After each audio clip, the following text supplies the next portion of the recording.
দেখছেন গাইস, এখন রাত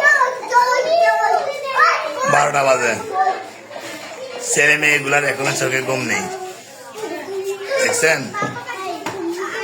ঘুম নেই বলছি সেজন্য জিহ্বা বাইর করে দেখাইতেছে। দেখেন একটা ভিতরে নাচতেছে আর এই দুইটা ও সবাই সুপার হিট নাচ।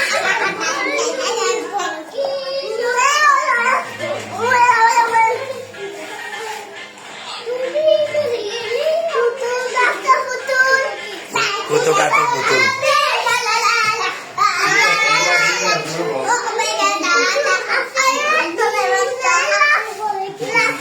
খুব আনন্দ। এই ছোট্টবেলার এরকম আনন্দ আমরাও করেছিলাম, ওদের কাছেও আজ রাত্রে অনেক আনন্দ লাগতেছে। কালকে একটা ছোট অনুষ্ঠান আছে, সেজন্য আপনাদের দাওয়াত রইল।